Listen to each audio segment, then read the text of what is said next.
Boleh Kak Ani? Ya Allah. Yuk, bisa yuk.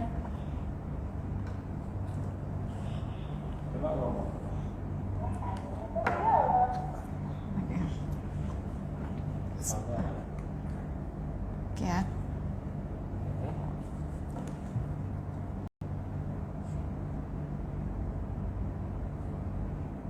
Baik, bismillahirrahmanirrahim. Assalamualaikum warahmatullahi wabarakatuh. Waalaikumsalam warahmatullahi wabarakatuh. Selamat siang untuk teman-teman rekan-rekan Panaya Center. Nah, terima kasih sudah kembali hadir di live Instagram kita pada siang hari ini, persembahan dari Rumah Sakit Kusmata Panaya Center untuk sahabat-sahabat di rumah semuanya.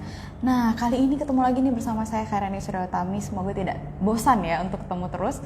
Nah, kali ini topik kita berbeda dari yang sebelum-sebelumnya. Nggak cuma tentang penyakit aja, sekarang kita ngobrolin tentang langkah penanggulangan infeksi. Nah, sekarang kita udah bersama narasumbernya, yaitu siapa ini, adalah Mutia Azifa, IPCN dari Rumah Sakit Kusmata Panaya Center. Selamat siang, Mut. Selamat siang Kak Ani. Nah, sebelumnya nih Mut, sebelum kita ngobrol tentang infeksi dan juga penanggulangan infeksi di rumah sakit dan juga di rumah tentunya. Nah, mungkin sedikit pengantar nih, infeksi itu apa sih? Infeksi itu sebenarnya adalah masalah yang cukup cukup menjadi trending topik, nggak cuma di dunia tapi juga di Indonesia pastinya. Nah, ternyata infeksi itu penyebabnya ada yang disebabkan karena komunitas ataupun dari lingkungan rumah sakit sendiri. Nah, berbahayanya kenapa ketika orang datang ke rumah sakit justru infeksi itu bisa disebabkan di rumah sakit itu sendiri. Nah, infeksi rumah sakit itu disebut dengan hospital infection. Nah, perlunya penanganan dari K3 rumah sakit. Nah, untuk menangani infeksi ini, itulah peran diciptakannya IPCN. Nah, IPCN itu sendiri apa? Nanti kita akan ngobrol sama Mutia. Nah, sebelumnya nih Mut, dengan berkembangnya nih sistem pelayanan kesehatan, khususnya dalam bidang perawatan pasien, ternyata untuk penanggulangan pasien untuk infeksi perawatannya juga itu nggak cuman perawat aja berarti ya, keluarga juga ikut terlibat ya Mut ya. Betul, Nah, tindakan itu penting dilakukan oleh keluarga juga, terutama tenaga kesehatan juga tentunya, yang dimaksudkan untuk perawatan atau penyembuhan pasien. Nah, bila dilakukan tidak sesuai nih cara penanganannya yang mungkin ada beberapa orang yang cuman melakukan perawatan atau keluarga yang sakit dengan berpandai-pandai gitu, menggunakan asumsi sendiri untuk merawat keluarganya yang sakit, itu bisa berbahaya, bisa menyebabkan infeksi nih teman-teman, baik bagi pasien ataupun juga petugas kesehatan itu sendiri. Nah, jadi buat teman-teman yang kerja di rumah sakit ini udah tepat banget nih. Selain buat keluarga, petugas kesehatan juga harus tahu apa sih yang harus kita lakukan untuk menanggulangi atau mencegah infeksi itu bisa timbul. Nah, mungkin kita langsung aja nih ya Mut. Nah, kita bahasnya tentang infeksi. Nah, tunggu ini sedikit lagi ya, Bu, sebelum kita masuk pertanyaannya ya. Nah, WHO nih mendefinisikan bahwa infeksi terkait pelayanan kesehatan atau infeksi rumah sakit disebut dengan infeksi nosokomial. Mungkin teman-teman yang kerja di rumah sakit udah nggak asing lagi dengan istilah infeksi nosokomial ini. Nah, infeksi ini tidak hanya muncul pada saat pasien masuk rumah sakit atau terinkubasi pada saat masuk rumah sakit. Bisa muncul ketika dari stafnya sendiri atau dari orang-orang yang habis dari fasilitas kesehatan. Nah, itu berarti kan nggak cuman orang yang berada di dalam rumah sakit, tapi orang-orang yang berada di luar rumah sakit bisa kena infeksi ini juga gitu. Mungkin kedengarannya agak mengerikan ya Mut. Kenapa sih infeksi ini bisa seperti zombie gitu, kayak virus yang bisa mudah sekali menularnya. Nah, biar nggak bingung dan biar nggak takut lagi, kita akan langsung ngobrol sama IPCN Rumah Sakit Kusmata Panaya Center, Mutia. Nah, baik Mutia, mungkin kita langsung aja nih. Terima kasih udah mau meluangkan waktu di tengah kesibukannya nih sebagai IPCN teman-teman. Jadi di rumah sakit itu kerja IPCN itu banyak banget.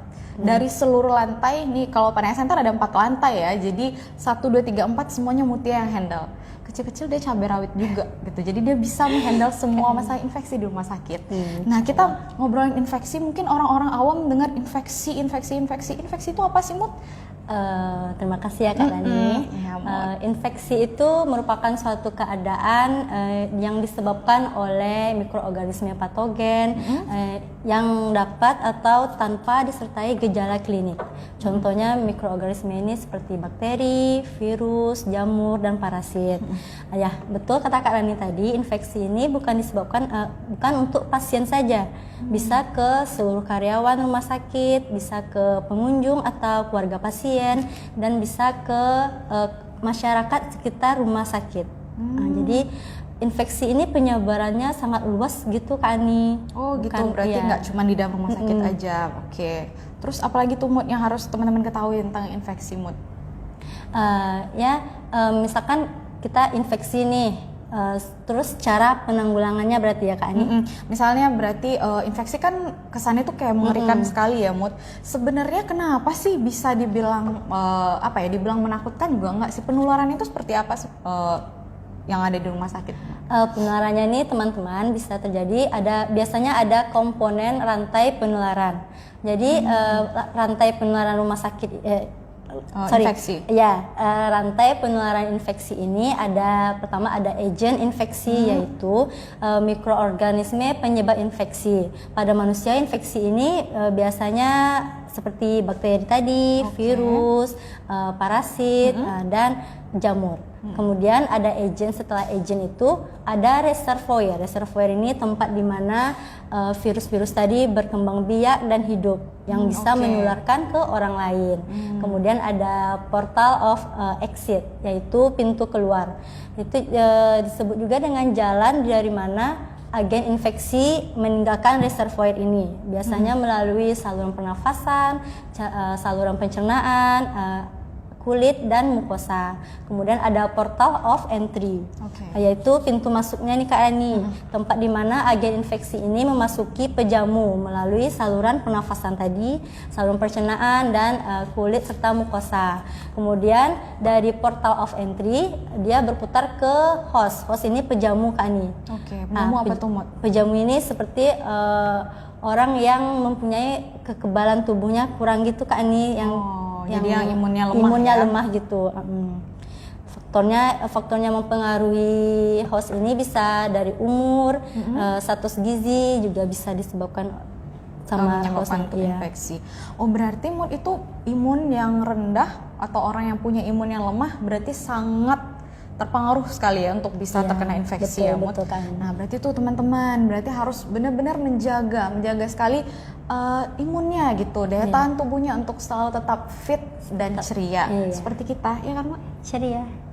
Nah kita udah masuk kembali lagi ke infeksi ya, kita sedikit intermezzo tadi karena kita sekarang vibes-nya santai ya, jadi nggak usah terlalu kaku gitu karena kita kan nggak dalam keadaan formal ya Mut. Nah kalau untuk mencegah infeksi itu ya Mut, selain dari menjaga daya tahan tubuh nih Mut, apa aja yang harus teman-teman Pandangan Center perhatikan sebelum misal ke rumah sakit atau misalnya tempat umum supaya nggak kena infeksi nih Mut? Kan kita lagi COVID juga nih sekarang, mungkin angkanya agak sedikit turun ya, tapi infeksi akan tetap selalu ada ya Mut. Jadi apa yang harus dijaga gitu, harus diperhatikan sama teman-teman di rumah?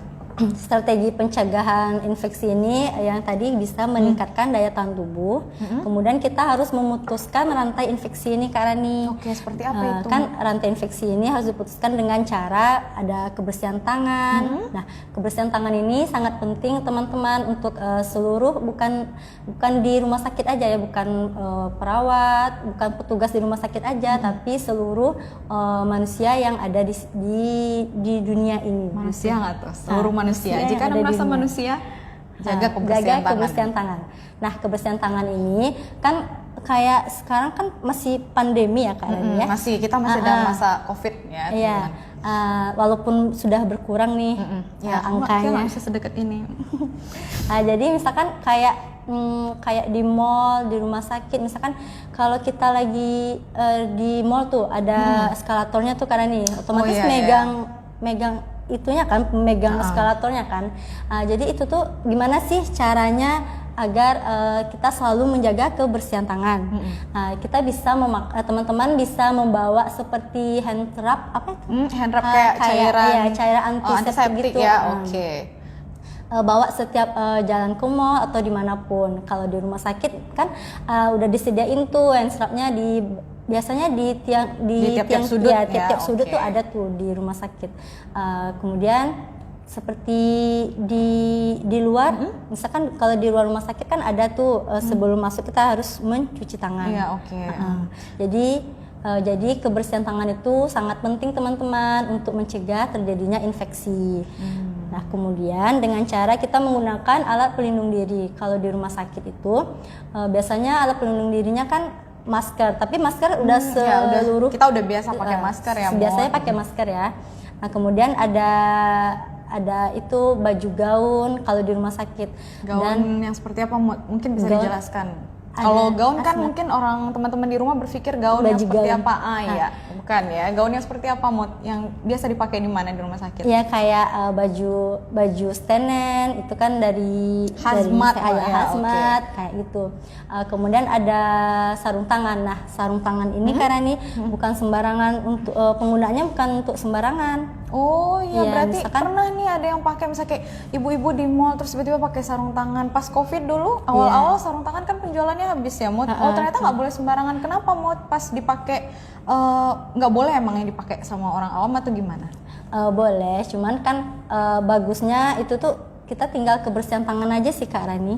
Oh, menjaga. Misalkan kalau di luar nih nggak harus pakai sarung tangan gitu. Jadi pakai apa? Yang penting kebersihan tangan aja. Oh, jadi selalu menjaga kebersihan tangan, habis megang apa atau habis dari mana kita harus selalu menjaga kebersihan tangan, pakai cairan antiseptik itu minimal. Iya. Kayak di rumah sakit kan tergantung kan kita mau pakai sarung tangannya kayak lagi tindakan kita mau pakai sarung tangan. Kemudian ada kebersihan lingkungan. Kalau di rumah sakit itu kita harus selalu menjaga kebersihan lingkungan. Jadi kebersihan lingkungan apa bedanya nih Mut dengan kayak teman-teman yang di klinik servis misalnya bersihin lingkungan, apa bedanya untuk mencegah infeksi itu apa aja? Ya harus tetap bersih Kak Rani. Misalkan ada nih cairan atau kan kita nggak tahu ya pasiennya misalkan ada infeksi dari mana gitu kan. Kemudian ada keluarlah ada salah satu cairan atau keringatnya gitu. Oh, cairan dari tubuh pasien. Iya, dari tubuh okay. pasien. Makanya CS cleaning service tuh harus selalu membersihkan lingkungan rumah sakit agar tidak agar bisa mencegah terjadinya infeksi. Berarti banyak faktor dan banyak orang sebenarnya ikut berkontribusi dalam infeksi ini. Kemudian ada dekontaminasi peralatan perawatan pasien. Itu biasanya di rumah sakit kayak untuk sterilisasi kan ini di CSSD. Kita kan harus sterilisasi alat misalnya di kamar operasi misalnya atau di poli setiap mau menggunakan alat apapun ke pasien harus disterilkan terlebih dahulu. Kemudian ada pengolahan limbah. Pengolahan limbah ini ada limbah infeksius dan non infeksius, teman-teman. Kalau limbah ini ada dibagi dua, infeksius dan non infeksius. Jadi biasanya tuh kalau plastik sampah tuh Kak Ani, ada bedanya tuh. Ada plastik sampah yang warna hitam dan warna kuning. Oh, di rumah sakit beda warnanya ya Kak? Kalau yang di rumah sakit, kalau yang plastik yang warna hitam itu biasanya yang untuk non infeksius. Non infeksius itu apa tuh Kak Mut? Kayak kalau teman-teman dengar infeksius itu yang non infeksius itu kayak misalkan sisa makanan, kayak kertas. Pokoknya yang tidak terkena dengan cairan pasien. Oh, berarti yang tidak ada hubungannya dengan cairan tubuh pasien, misalnya kayak keringat, ludah gitu ya, Mut. Kalau yang plastik warna kuning itu tuh yang sudah terkena cairan tubuh pasien seperti misalkan tisu nih, lap ingus atau lap keringat gitu kan, bisa dibuang di kantong yang berwarna kuning. Kayak kalau misalkan dirawat inap nih pasiennya memakai pampers, itu bisa di plastik yang berwarna kuning. Jadi prinsipnya Mut, kalau yang infeksius itu semua yang berasal dari cairan tubuh pasien berarti ya. Kalau yang non infeksius yang tidak ada hubungannya sama cairan pasien. Kemudian ada lagi nih Kak Ani, kayak limbah benda tajam, kayak spuit. Yang benar-benar yang itu untuk jarum suntik. Jarum suntik itu tuh ada pula tempatnya namanya safety box. Kita masukkan misalkan habis memakainya nih teman-teman langsung memasukkan ke safety box. Berarti betul-betul rumah sakit ini banyak banget yang dipikirin untuk Kak, ini. pencegahan infeksinya ya Mut. Aduh, itu makanya saya bilang dia itu kecil-kecil cabai rawit gitu loh. Jadi sebenarnya peran IPCN itu kan Mut sebagai PCN nih di rumah sakit. Sebenarnya perannya untuk menanggulangi infeksi itu seperti apa sih Mut di rumah sakit?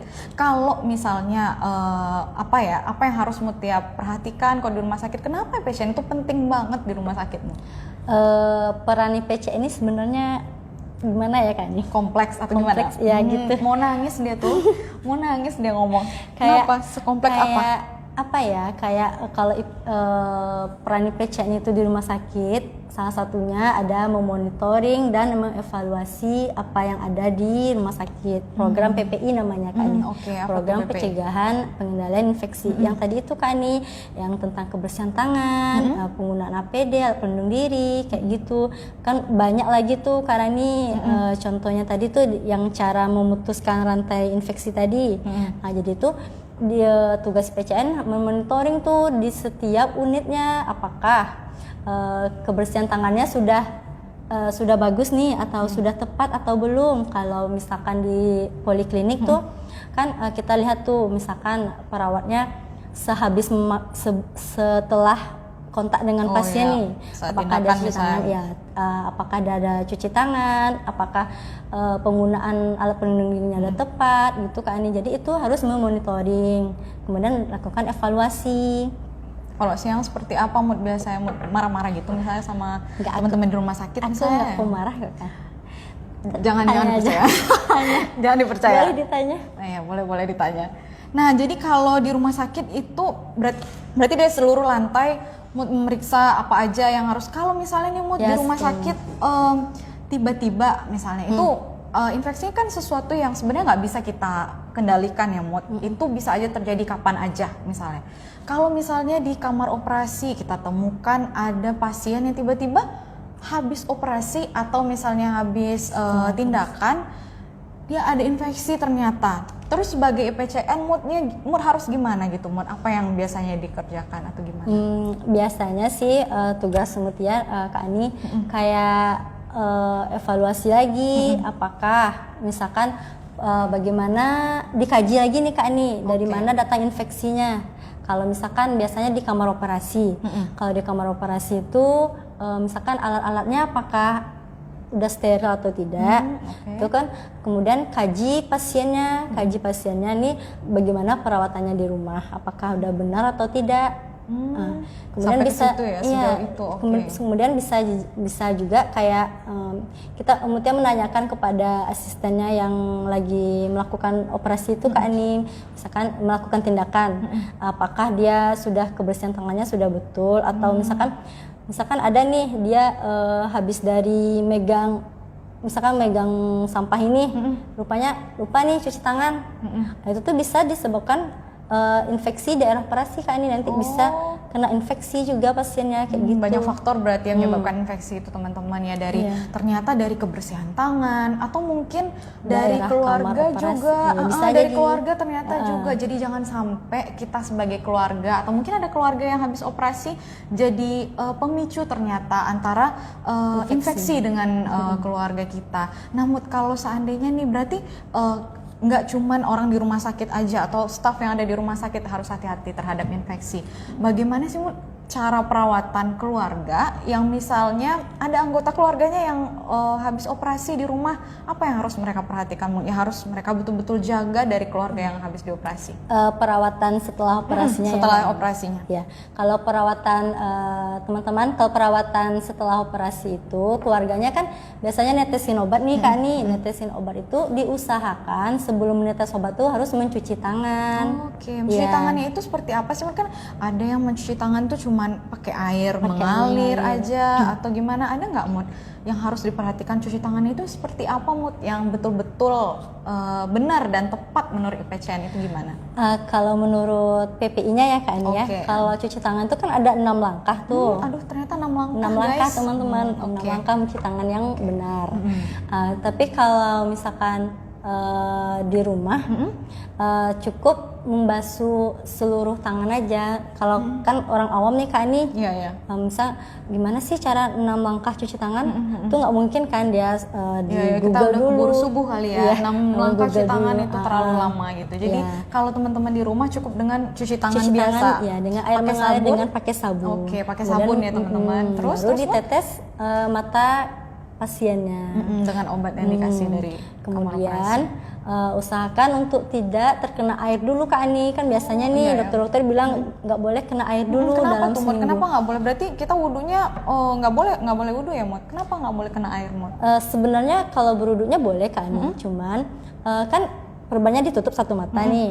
Kayak basuh aja pakai air yang sebelahnya. Usahakan tidak kena yang mata yang habis operasi.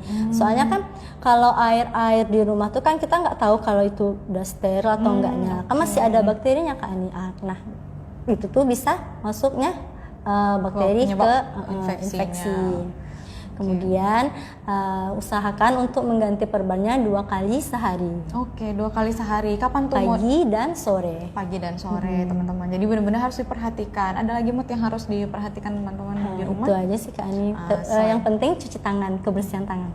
Itu yang paling penting. Itu yang main core-nya adalah cuci tangan. Jadi teman-teman harus benar-benar perhatiin, cuci tangan itu bukan hanya sekedar air aja dengan air mengalir, tapi harus pakai sabun ya, Mut. Iya, pakai Nggak sabun. perlu sampai 6 langkah kayak kita yang di rumah sakit, mungkin udah keburu subuh ya, Mut. 6 langkah terlalu lama gitu. Yang penting teman-teman pastikan cuci tangannya itu bersih, pakai air mengalir dan juga dengan sabun. Seluruh tangan yang penting masuk ya, Mut ya. Oke.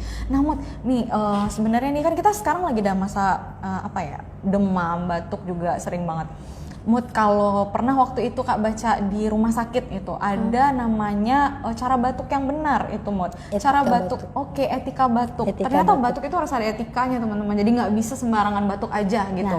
Nah, etika batuk itu gimana, Mut? Maksudnya kan kita setiap hari pasti ada aja yang batuk atau gimana? Apalagi sekarang musim batuk ya. Iya, benar. Untuk teman-teman di rumah, etika batuk ini caranya mudah kok. Caranya kita bisa menutup hidung dan mulut dengan menggunakan tisu atau bisa ke lengan tangan kita ini lengan dalam maksudnya ya. Supaya bakterinya ini tidak menyebar ke orang lain. Kan juga diperhatikan teman-teman, setelah kita batuk kan ada tisunya nih, langsung dibuang ke tempat kantong yang berwarna kuning tadi dan langsung mencuci tangan. Kalau di rumah berarti langsung buang ke tong sampah berarti ya, Mut. Kemudian langsung cuci tangannya supaya tidak menyebar virusnya atau bakterinya. Nah, itu tuh teman-teman etika batuk. Berarti nggak cuman kita aja harus beretika, batuk pun harus beretika. Jadi harus hati-hati kalau ada batuk itu di lengan dalam, teman-teman. Seperti ini ya, Mut. Betul, nanti kalau mau batuk jangan lupa kalau nggak ada tisu atau mungkin mau pakai tangan juga boleh, tapi langsung cuci tangan setelah itu ya, Mut. Ya, jadi prinsip dasarnya nih, Mut, yang paling penting yang harus teman-teman perhatikan ini sebelum kita menutup talk show kita hari ini ya, Mut. Apa aja yang harus benar-benar diperhatikan sama teman-teman di rumah? Silahkan, Mut. Kalau teman-teman di rumah sih kebersihan tangan utamanya ya. Soalnya kebersihan tangan kita nggak tahu dari mana berasal virus-virus ini Kak Ani. Bisa jadi dari kayak di meja ini pasti ada virusnya. Mungkin ada yang habis ngupil kali ya. Iya, langsung ke meja.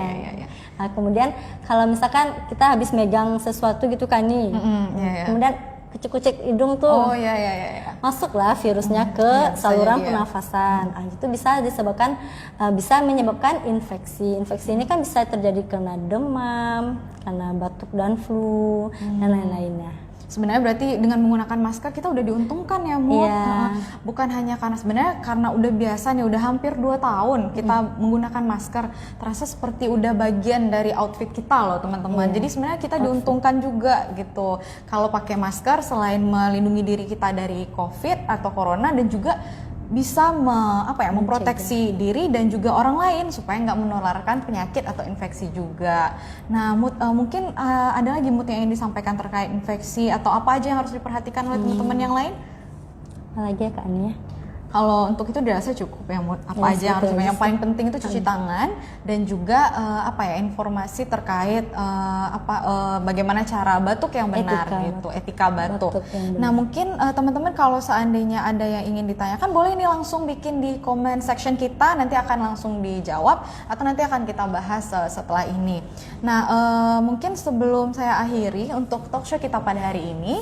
Nah, kalau seandainya ini ada pertanyaan nih dari teman kita di comment section, jika kita sharing makan atau minuman itu boleh nggak sih, Mut? Mungkin karena kita berpikir udah akrab nih ya, kita boleh kamu pakai minum bekas saya atau boleh satu piring mungkin atau satu sendok. Nah, teman-teman boleh nggak sih, gimana tuh, Mut? Menurut Mutnya gimana sih, boleh nggak sih, Mut? Biar akrab gitu.